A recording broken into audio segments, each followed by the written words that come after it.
A few years ago, almost nobody was talking about Mexico and the global AI race.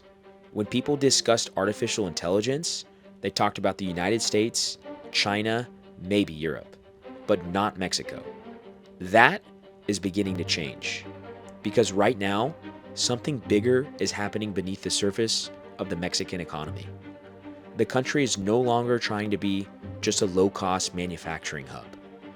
Mexico is attempting to move up the technological ladder into semiconductors, artificial intelligence, fintech, software development, advanced research, and high-performance computing. And the clearest sign of that shift may be one of the most ambitious technological projects in Latin American history. Mexico plans to build the most powerful supercomputer in all of Latin America by 2027. A machine so powerful it could process hundreds of trillions of calculations every second. And for Mexico, this is about much more than just technology. It's about sovereignty, competitiveness, and whether Mexico can evolve from a manufacturing economy into a true innovation economy. Because in the age of AI, countries that cannot compute will fall behind, and Mexico knows it. Mexico's planned supercomputer is called Coatlicue, named after the Aztec Earth Mother goddess from Mexica mythology. The project was officially announced by the Mexican government under President Claudia Sheinbaum, and it immediately became one of the largest technology announcements in the country's history. The numbers behind the project are massive. The system is expected to reach approximately 314 petaflops of computing power. Now, what does that actually mean? A petaflop represents 1 quadrillion calculations per second. So this machine would theoretically perform more than 300 quadrillion operations every second. To put that into perspective, Mexico's current most powerful supercomputer reportedly operates at only around 2.3 petaflops.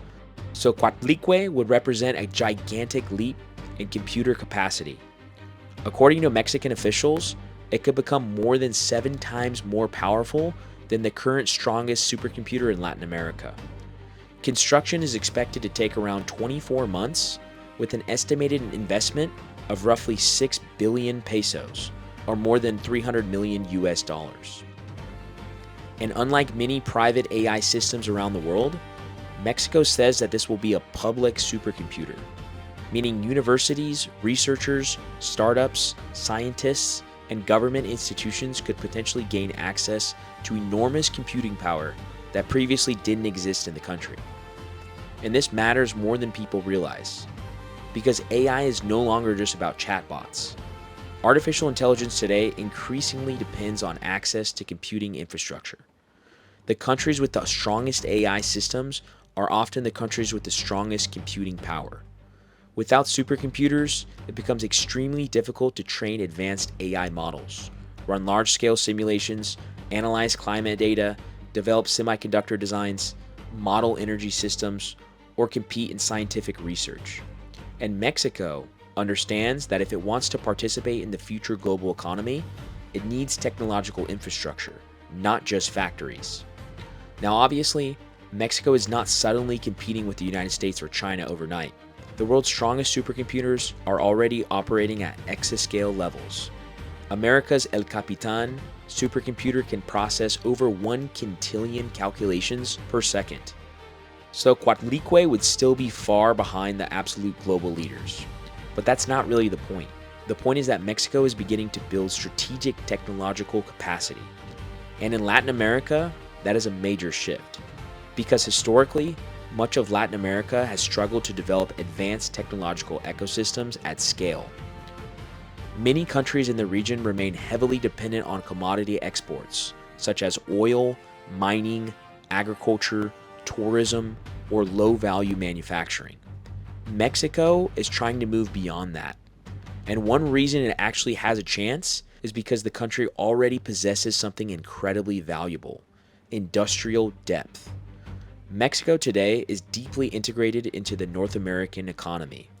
It is one of the largest manufacturing exports in the entire world. The country produces automobiles, medical devices, aerospace components, electronics, semiconductors, and advanced industrial goods. And thanks to nearshoring, Mexico has become increasingly important as companies try to reduce dependence on China. Factories are moving closer to the United States, supply chains are being redesigned, and Mexico sits directly next door to the world's largest consumer economy. That geographic advantage is enormous, but geography alone is not enough. The next phase requires talent, and this is where demographics become critical.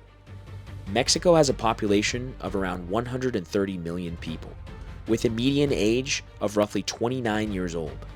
That is dramatically younger than countries like China, Japan, Germany, or South Korea. A younger population means a larger future workforce, more engineers, more programmers, more entrepreneurs, more consumers, and potentially more innovation. This demographic advantage may become one of Mexico's greatest assets over the next several decades, especially as aging populations begin slowing growth across much of the developed world. And nowhere in Mexico is its technological rise more visible than in Guadalajara, often called the Silicon Valley of Mexico. Guadalajara has quietly become one of the largest technology hubs in Latin America. Major global technology companies are already there. Intel, IBM, HP, Oracle, Foxconn, and numerous electronic manufacturers and software firms have built operations in this region. Over time, this created something extremely important: a technology ecosystem. Because once enough companies gather in one place, talent starts to accumulate. Universities adapt, suppliers emerge, startups appear, investment increases, and eventually, innovation begins compounding on itself. Guadalajara is now becoming a center not only for electronic manufacturing, but increasingly for software engineering, artificial intelligence, semiconductor design, and fintech startups. Even companies directly involved in AI development have been expanding there. Enterprise AI company C3 AI announced plans to build a major development center in Guadalajara with the goal of hiring up to 1,000 software developers. That is significant because it shows that Mexico is no longer viewed solely as a manufacturing location, but increasingly as a source of engineering talent. And the semiconductor industry could become one of the most important pieces of Mexico's technological future. Semiconductors are the foundation of the modern economy. Every AI system, every smartphone, every electrical vehicle, every data center, every advanced weapon system depends on chips. And right now, the world is racing to secure semiconductor supply chains. Mexico sees an opportunity here, especially in semiconductor assembly, testing, packaging, and industrial integration. Guadalajara already concentrates a huge portion of Mexico's electronics and semiconductor ecosystem.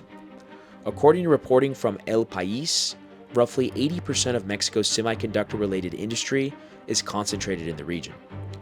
And because Mexico is geographically tied to the United States, it becomes increasingly important in the North American semiconductor strategy, particularly as Washington attempts to reduce dependency on Asia for critical technologies. None of this means Mexico's technological future is guaranteed. The country still faces major obstacles: infrastructure limitations, energy shortages, education gaps, security concerns, water stress, and uneven economic development. Even Guadalajara's tech sector operates under the shadow of organized crime and regional instability.